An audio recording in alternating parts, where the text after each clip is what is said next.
फिलहाल में दो देशों की बौखलाहट देखने लायक है, जिसमें पहला है अमेरिका और दूसरा है पाकिस्तान। जी हाँ, पाकिस्तान तो भारत को देखकर बौखलाए। ये तो ठीक था, लेकिन अमेरिका बौखला रहा है। ये समझ नहीं आता। ऐसा इसलिए क्योंकि इन दोनों को समझाने के लिए तालिबान का एक ऐसा सख्त भारत आ चुका है, जिसे सपने में भी अमेरिका नहीं चाहता था कि वह भारत आए। और पाकिस्तान को तो पहले ही मालूम था कि अगर ऐसा होता है तो उनकी ऐसी की तैसी होने वाली है। लेकिन अंत में क्या हुआ कि न तो अमेरिका का प्रतिबंध काम आया और ना ही पाकिस्तान की साजिशें, बल्कि वह शख्स इस समय भारत आ ही चुका है। हम बात कर रहे हैं अफगानी एम्बेसडर आमिर खान मुत्ताकी की, जो कि फिलहाल में तालिबान के विदेश मंत्री हैं और 9 अक्टूबर से ही भारत में आए हुए हैं। लेकिन पहली बात तो यह भारत में आए हैं, इस खबर में ही अमेरिका और पाकिस्तान में सनसनी मचा दिया था।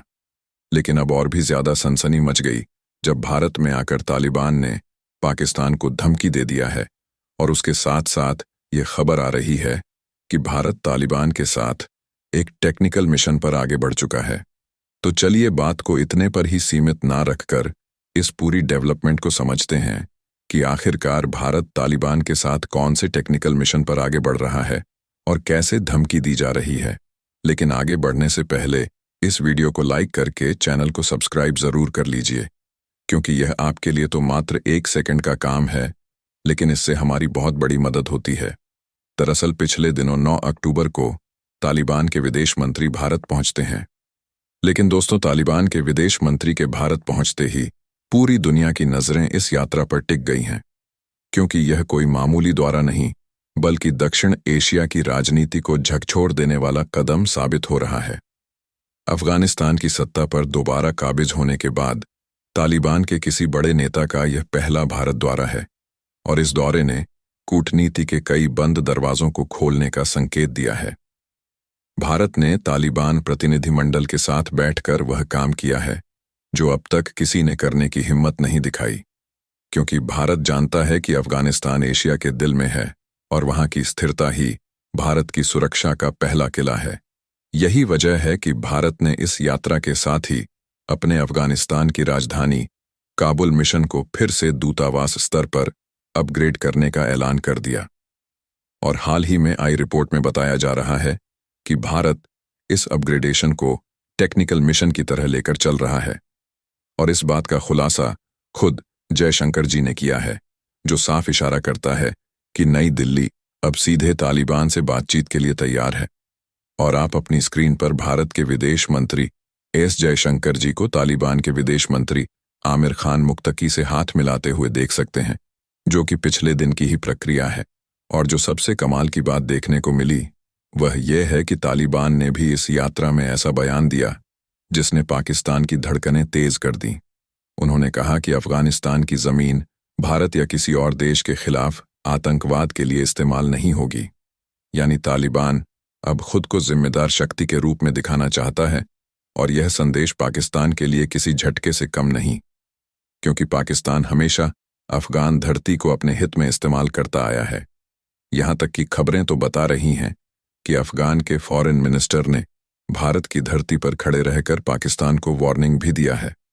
लेकिन सवाल यह उठता है कि भारत के हित में कौन सी डेवलपमेंट सामने आई है। तो देखिए, पहली बात तो यह है कि बैठक में तालिबान ने भारत से अनुरोध किया कि अटारी वाघा बॉर्डर को अफगान व्यापार के लिए खोला जाए, ताकि अफगानिस्तान के व्यापारी फिर से भारतीय बाजारों से जुड़ सकें।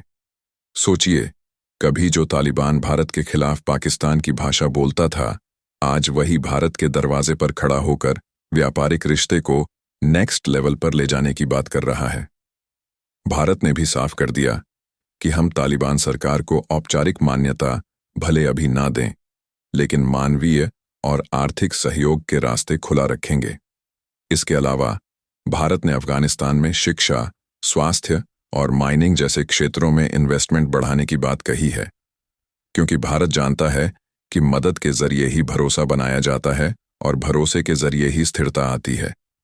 चाबहार बंदरगाह और मध्य एशियाई संपर्क गलियारे पर भी बातचीत हुई, जिससे भारत अफगानिस्तान को पाकिस्तान के रास्ते पर निर्भर रहने से बचा सके। इस कदम का मतलब है कि भारत अब सीधे अफगानिस्तान तक पहुंचने की योजना पर काम कर रहा है ताकि पाकिस्तान की ज्योग्राफिकल ब्लॉकेज को तोड़ा जा सके। अफगान व्यापारियों ने भी इस यात्रा के बाद उम्मीद जताई है कि मेडिकल वीजा और व्यापारिक परमिट फिर से खुलेंगे और भारतीय दवाइयों व वस्तुओं की सप्लाई अफगानिस्तान में चालू होगी। ये वही रिश्ता है जो कभी दोनों देशों के बीच सांस्कृतिक और आर्थिक सेतु के रूप में मौजूद था, लेकिन दोबारा से भारत सबसे पहले अपनी रणनीति और कूटनीति का इस्तेमाल करते हुए तालिबान को अपने साथ लेकर खड़ा है और तालिबान को पाकिस्तान के प्रभाव में नहीं जाने दिया। ऐसे में अब जरा सोचिए, इस पूरी प्रक्रिया में सबसे ज्यादा परेशान कौन है? तो पहला नाम पाकिस्तान का आता है, क्योंकि तालिबान को उसने अपने कब्जे में समझ रखा था। पर अब तालिबान की यह भारत झुकाव वाली नीति पाकिस्तान के लिए सिरदर्द बन चुकी है। पाकिस्तान के सुरक्षा गलियारों में यह डर खुलकर चर्चा में है कि अगर भारत अफगानिस्तान में अपनी जड़ें जमा लेता है तो पाकिस्तान का रणनीतिक महत्व खत्म हो जाएगा। और पाकिस्तान किस तरीके से बौखलाया हुआ है, इसका अंदाजा आप इसी बात से लगा सकते हैं कि जब हाल ही में जिस दिन तालिबान के विदेश मंत्री भारत आए, उसी दिन अफगानिस्तान की धरती पर एक बड़ा विस्फोट हुआ और खबरें बता रही हैं कि यह काम किसी और ने नहीं बल्कि खुद पाकिस्तान ने बौखलाहट में आकर किया, और इसका आरोप पाकिस्तान पर लगाया गया है, जो कि भारत से संपर्क बढ़ाने की कोशिश के दौरान हुआ। वहीं अमेरिका भी इस पूरे घटनाक्रम को चिंता से देख रहा है, क्योंकि अमेरिका अब नहीं चाहता कि अफगानिस्तान में भारत या किसी और एशियाई शक्ति का प्रभाव बढ़े।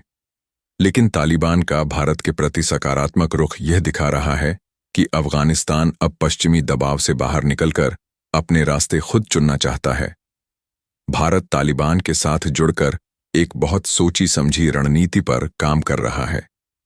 एक तरफ हम मानवीय सहायता के बहाने अफगानिस्तान में सॉफ्ट पावर बढ़ा रहे हैं, तो दूसरी तरफ पाकिस्तान की मोनोपोली को खत्म करने की दिशा में भी कदम बढ़ाया जा रहा है, क्योंकि भारत समझ चुका है कि अफगानिस्तान को दूर रखकर दक्षिण एशिया में स्थिरता की बात नहीं की जा सकती। तालिबान की यह यात्रा केवल राजनयिक नहीं बल्कि प्रतीकात्मक भी है, जो यह दिखाती है कि तालिबान अब खुद को सिर्फ धार्मिक शासन नहीं बल्कि एक जिम्मेदार राज्य के रूप में पेश करना चाहता है, जो दुनिया से संवाद के लिए तैयार है। और भारत को इस बदलाव की कड़ी सबसे पहले पकड़ने में सफलता मिल रही है। इस बीच पाकिस्तान में बौखलाहट इतनी बढ़ गई है कि वहां के मीडिया चैनल्स लगातार सवाल उठा रहे हैं कि आखिर तालिबान को भारत जाने की जरूरत क्या थी, जबकि तालिबान ने इस सवाल का जवाब बहुत सटीकता से दिया कि भारत अफगान जनता की मदद करने वाला देश है, न कि किसी का दुश्मन। यह बयान पाकिस्तान की नीतियों पर सीधा तमाचा था। अमेरिका के लिए यह यात्रा इसलिए भी झटका है क्योंकि उसे डर है कि भारत और तालिबान के नज़दीकी संबंध अफगानिस्तान में उसकी भविष्य की किसी रणनीति को कमजोर कर सकते हैं। यही वजह है कि अमेरिकी थिंक टैंक्स अब खुलेआम कह रहे हैं कि दक्षिण एशिया की नई धुरी भारत और तालिबान के बीच बनती दिख रही है। अमेरिका किस तरीके से बौखलाया हुआ है, उसका सबूत न्यूयॉर्क टाइम्स द्वारा छापी गई यह रिपोर्ट है, जिसमें कहा जा रहा है कि Taliban ties with India while accusing Pakistan of bombing of Afghanistan। कुल मिलाकर तालिबान विदेश मंत्री की भारत यात्रा ने एशियाई राजनीति की दिशा ही बदल दी है। एक तरफ भारत अपनी कूटनीतिक चालों से दक्षिण एशिया के नए समीकरण बना रहा है, तो दूसरी तरफ पाकिस्तान और अमेरिका इस बदलते परिदृश्य को देखकर असहज महसूस कर रहे हैं। फिलहाल इस समय अभी भी $890 बिलियन का व्यापार भारत और तालिबान के बीच प्रतिवर्ष के हिसाब से हो रहा है, और अब 4 साल बाद जब फिर से भारत की एम्बेसी तालिबान में रीओपन हो रही है तो माहौल बदलने वाला है। तो दोस्तों, अब सवाल यही है कि क्या यह भारत अफगान रिश्ते भविष्य में दक्षिण एशिया की स्थिरता का नया अध्याय लिखेंगे, या फिर यह रिश्ते किसी और भू राजनीतिक टकराव का आगाज करेंगे? अपनी राय हमें कमेंट में जरूर बताएं, और अगर आपको यह वीडियो जानकारीपूर्ण लगी हो तो इसे लाइक करें और अपने दोस्तों तक शेयर करें, ताकि उन्हें भी सच्ची और जरूरी जानकारी मिल सके। और ऐसे ही नॉलेजेबल वीडियो देखने के लिए चैनल को सब्सक्राइब भी करें। जय श्री राम।